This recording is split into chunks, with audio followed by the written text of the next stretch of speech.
যে আপনারা যে প্রক্রিয়ার মধ্যে দিয়ে যাচ্ছেন, আপনার সম্মান, আপনি যখন বাসায় যান আপনার সন্তানকে আসলে আপনাকে রাজনীতিবিদ হিসেবে সম্মান করে কিনা, এটা আপনাদের কাছে আমাদের প্রশ্ন থাকবে। আপনার বউকে আপনাকে রাজনীতিবিদ হিসেবে প্রশ্ন করে কিনা, সেই প্রশ্নটা আমাদের আপনাদের কাছে থাকবে। অর্থাৎ নিজের সম্মান যদি আপনি নিজের ঘরে না রাখতে পারেন, আমরা দেখেছিলাম অনেক রাজনীতিবিদদের যারা সন্তান, যারা আমাদের সাথে আন্দোলনে এসেছিল, তারা বলছে যে আমরা এই আপনাদের সাথে নতুন পার্টি করতে চাই। বললাম তাহলে কেন? বললো যে আমার বাবা মন্ত্রী হোক, এমপি হোক, তাকে আমার পছন্দ না, কারণ আমি তাকে ভিতর ঘর থেকে তাকে দেখি, এই ধরনের মানসিকতা, যে ধরনের চিন্তা, আসলে এটা আমাদের বর্তমান যে প্রজন্ম রয়েছে, নতুন প্রজন্মের সাথে আসলে যায় না। এই জন্য আমরা তাদেরকে আহ্বান জানাবো যে নতুন প্রজন্ম কি চিন্তা করে এটা আপনারা বুঝতে শিখুন। বিএনপি যে মনোনয়নগুলো দিয়েছে আপনারা তো দেখেছেন, একজন গুলিবিদ্ধ হয়েছে, আমরা এটা তীব্র নিন্দা জানাচ্ছি।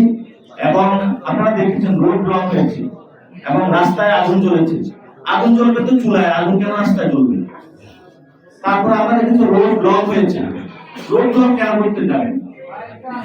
এটা তো তাহলে যদি আপনারা ওই সময় বললেন যে আমাদের বাসার সামনে বালু ট্রাক কেন, এখন একজন সিটিজেন যদি এসে বলে যে মনোনয়ন পান না বলে আমার বাসার সামনে আমার রাস্তায় আপনি কেন ব্লক দিয়েছেন, আপনি কি উত্তর দেবেন তাকে? আপনি যখন এই সংস্কৃতিগুলো জারি করবেন, আপনার বাসার সামনে একদিন হলো বালু ট্রাক করে যাবে। এই জন্য ওই ধরনের মন মানসিকতা সংস্কৃতি থেকে আমাদের বেরিয়ে আসতে হবে।